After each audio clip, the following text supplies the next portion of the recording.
We have updates. Welcome to part 3 of my Speed Puzzle World Series coverage. Please check out part 1 and 2 to make sure you're all caught up on what we know so far, but also watch the new released episode of Puzzled and Chatty, episode 2, featuring Mel Townsend, who is one of the main organizers of the Speed Puzzle World Series. She provides some great background information and kind of explains why a lot of the decisions were made. Excellent episode.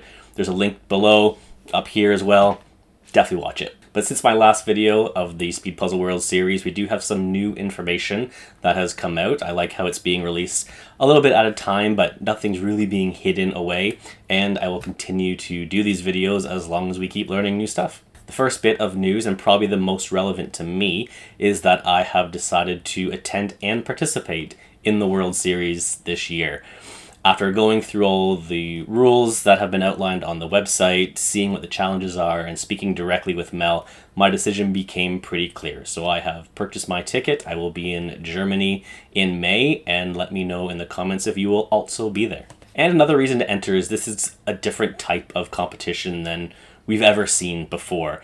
It will likely change over the years as ideas come forward and we see what works and what doesn't work and what the organizers decide to change.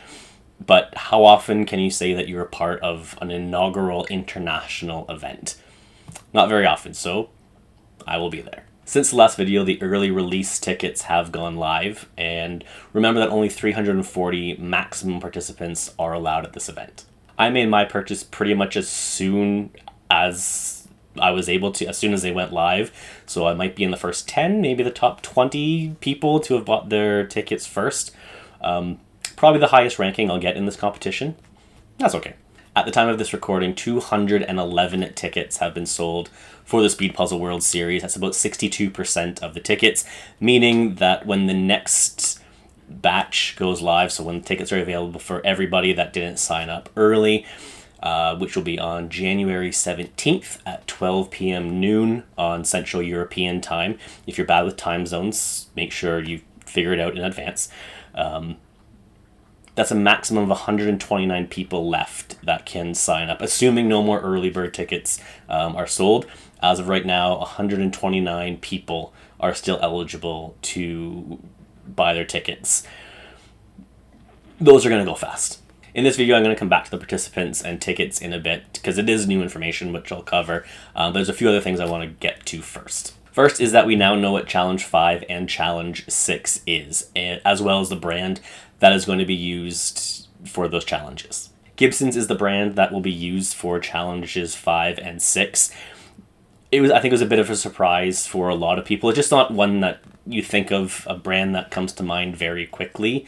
It's a UK-based brand, and technically, I guess, if you're in the UK, there might be a slight advantage with having access to the puzzles. However, Gibson's has been around forever, 1919, according to the box.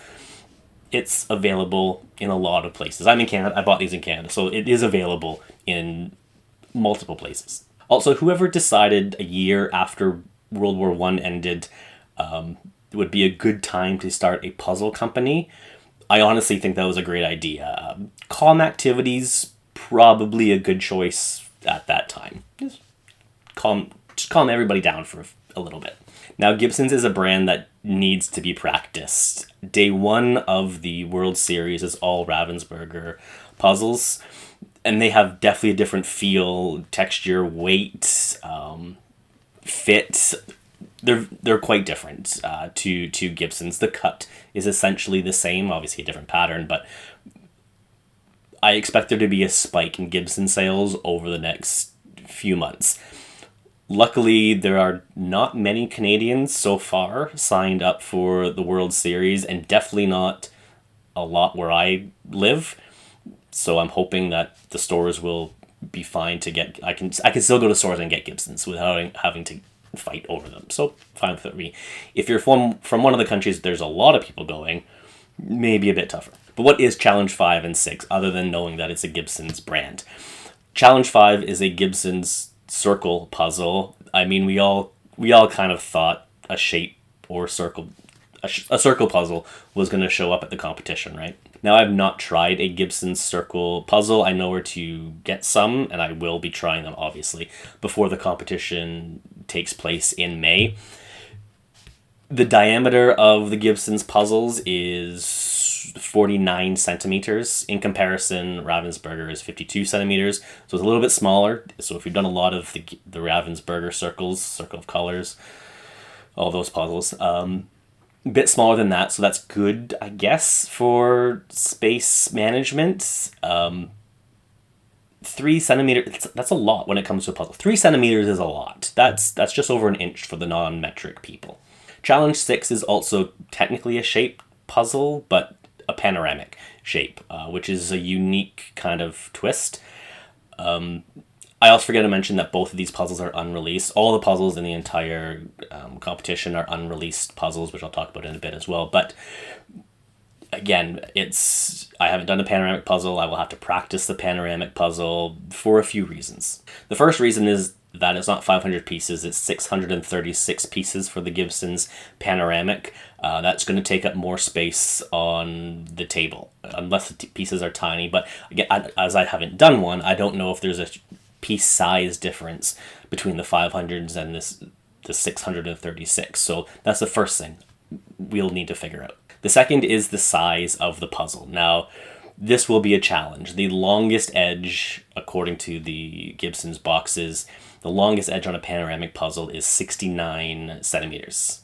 Nice. Our puzzling areas for the competition are 90 centimeters by 80 centimeters. Now, I don't know for sure if the table in front of the edge in front of me on the table is the 90 centimeters or the 80. I'm hoping it's 90, because if it is 90 centimeters directly in front of me and all the other competitors, that still leaves about 20 centimeters grace period in total, 10 on each side of the table. If it's 80 centimeters in front of us, that is a lot more limited, and space management is going to be crucial for the panoramic puzzle. Yeah, it's still a rectangle, but we don't do them a lot, and that's going to take up a lot of space. 636 pieces takes up a lot of space on a table.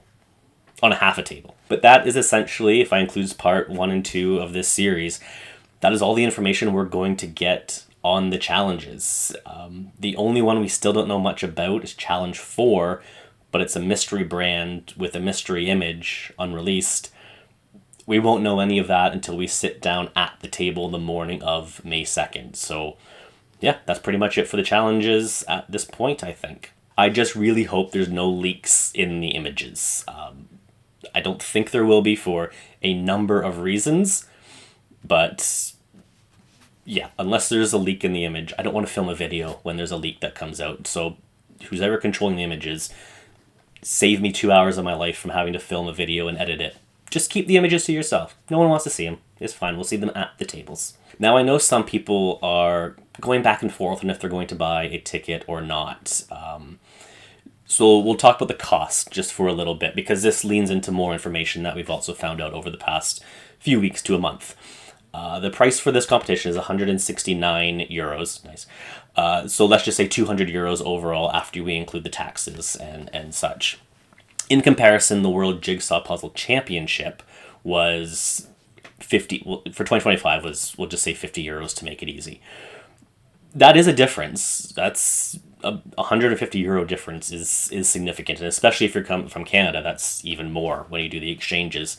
But let's look at the full picture and why I think the price is fine. The price is right. It was right there. At the World Championships in 2025, you were guaranteed one round of competition for the individuals. Guaranteed one round of competition for those 50 euros. And you would get to take home 2 puzzles. Now, the puzzles were already released. Most of us probably had the puzzles anyway, so we'll be generous and say that you got 2 puzzles. Whatever. Best case scenario, you make it through to all the rounds, and that's 3 total rounds that you are in. 4 puzzles total if you're generous. Now, 2 of those puzzles were unpublished, widely available afterwards though. Anyways, the World Series is you're guaranteed to compete in all 6 challenges. There's no way to be eliminated, so you're definitely going to be participating. 6 challenges, 6 puzzles, unreleased. Great, but what else does this increased price get you other than 6 guaranteed rounds and 6 puzzles? So we also now know that volunteers are not being used for this event. So if you've been to a puzzle competition before, you'll know that people walk up and down the rows. They're there to record your times. They help with other setup, and there's a lot of things that the volunteers do behind the scenes to make sure things run as well as possible. And at the World Championships, they did a great job. I've seen volunteers at the Canadian Nationals, great job as well. They always do a very good job. When it comes to volunteers, though, you do need to rely on them to show up, because they're still not being paid, and if they bail, it doesn't matter for them. So you do need to make sure you're relying a lot on people just being there. At the World Series, however, they will still have people going up and down the rows, obviously, you have to, but everyone's being paid for this, which, big fan of. Free labor, no. Great. People are showing up. You don't need to rely on if someone's going to be there or not being there quite as much. So that's where some of the money's going. Absolutely fine. The venue in most cases is usually the biggest cost. If you've ever planned a large event where you had to get a venue, you'll know that's most often the case. And if it means paying a little bit extra in my ticket to make sure the venue is nice, and this one is, for so many reasons. Again, watch part 2 of this series. It's a nice, it looks like it's going to be a nice venue for puzzling. And as long as it's really not a thunder or heat dome, I'm okay with that too. So if I have to pay a little bit extra for a good venue, that's okay. I can also confirm that the puzzles for this event have not been donated by the companies. The images were decided on and picked, and I don't know if they're fully designed by, but there is consultation with actual speed puzzlers, which is very rare for a speed puzzle competition. Almost never is a speed puzzler involved in choosing puzzles for a speed puzzle competition. You'd think it would be, but no. But because the puzzles are being donated, all the puzzles need to be bought. So again, that's going to factor into costs. I'm just really happy that speed puzzlers were part of the conversation when picking not only the images, but the brands as well. Too often, image and brand choices are made by non-speed puzzlers, and well, we know how that usually turns out. But again, this extra level of effort put into acquiring competition-specific puzzles and having control over the images is also worth the increased cost. At least to me, it is. I can also confirm that this event will be live streamed through the Speed Puzzle World Series YouTube page. The link to that page is in the description below. Make sure you go and subscribe to that. Do it now. Don't still watch the video, then subscribe to it, because you don't want to forget and miss out on that. I love that they are doing the live stream. There's so much that goes into a live stream. The technical aspect is, there's so much more than just having a camera out. It's just a lot. And I also expect this competition to be very close, especially in the top spots. So there's a lot of drama that can unfold over the course of 2 days where people are going head to head 6 times.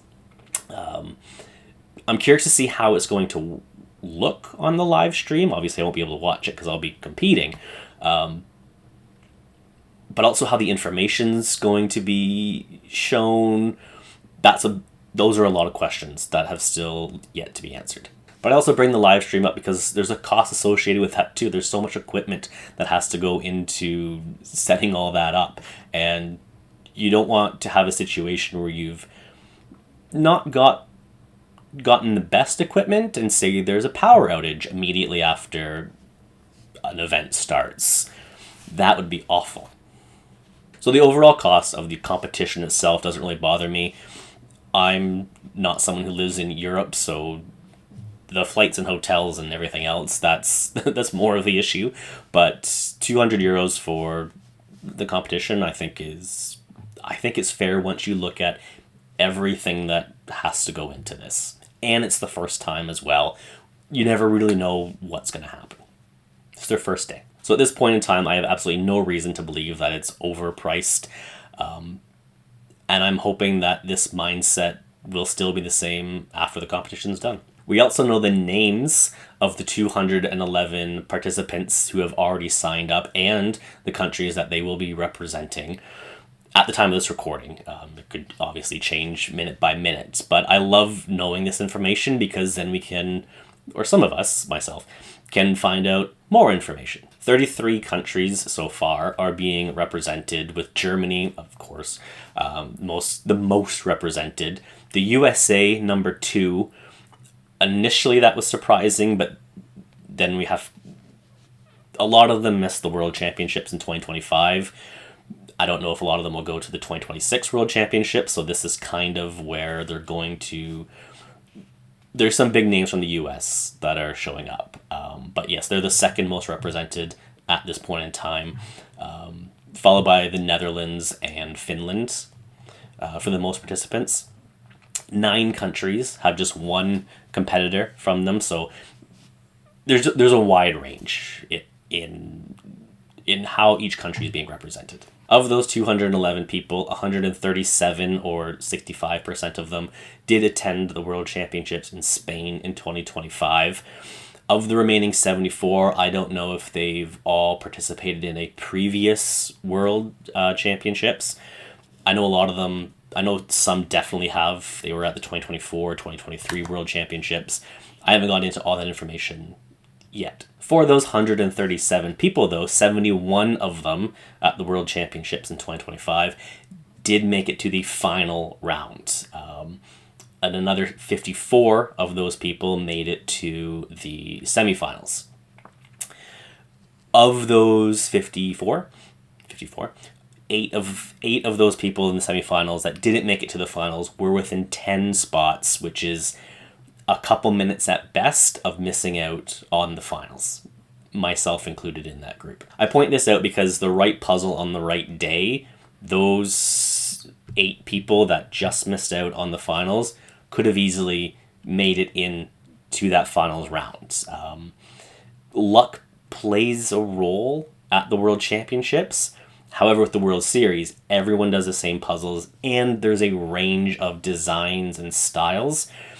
So luck is kind of removed from this, and it's, again, one of the things I do really like about this style of competition. At the time of this recording, we are about 110 days away from the World Series starting. We know a lot of the information so far, but what do we still not know? Here's a few things that I hope to have an answer for in the near future. The first thing is, will merchandise be sold? I'm going to need a World Series t-shirt or sweatshirt or something to commemorate the event, especially because it's the first one.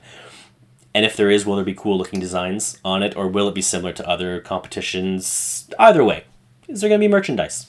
I'm also curious to see what the final list of competitors will look like. There's, like I said, 120 something spots left to fill. Not a lot, 129.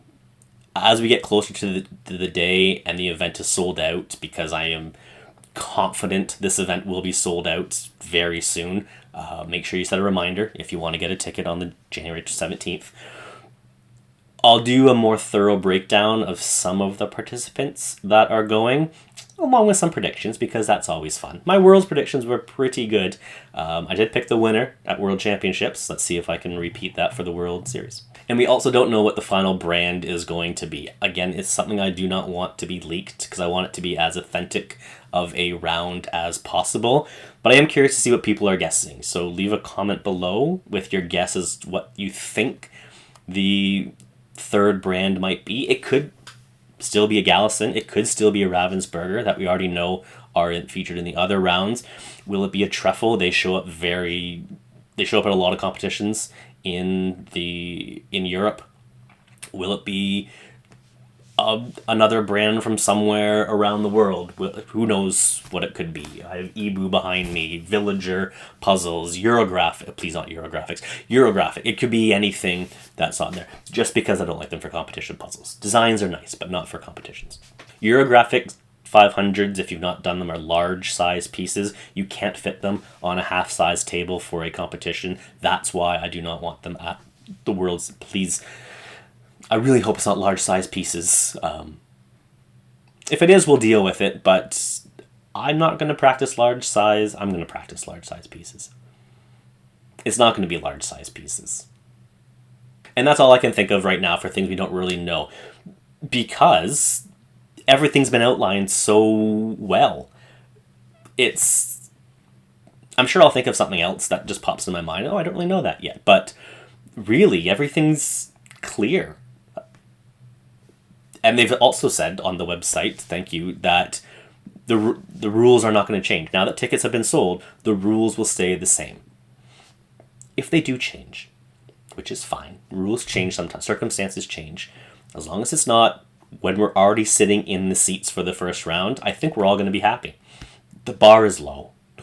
The bar is very low. That is it for this video. I want to thank Mel Townsend again for sitting down and chatting with me for the video on the YouTube channel and chatting about this event, giving some behind the scenes and background information on why decisions were made. It's a very good episode. Mel was very fun to talk with. And I encourage everyone to watch that. Again, the link is below in the description. It's above me right here, I think, if I remember to put it up there. But yeah, and as always, as more information comes out, I will keep doing these update videos right up to and including when I am in Germany and definitely when I get back. But that's it for now. Anything else? Yeah, click like if you enjoyed the video, please. I need the engagement. Subscribe to see more updates on this or other stuff that is on the channel. If you've been following along with this Speed Puzzling 101 lessons and you're going to Germany, or even if you're not. Now that we know all 6 rounds, there will be lessons specifically focused on how you may want to consider training for those rounds. Probably not for the people that might be getting like the top spots, but if you're like me that still wants to compete but is a bit more realistic, they could be a huge benefit to you. So again, make sure you click subscribe. That is it for me. Thank you for watching, and as always, happy puzzling. Bye.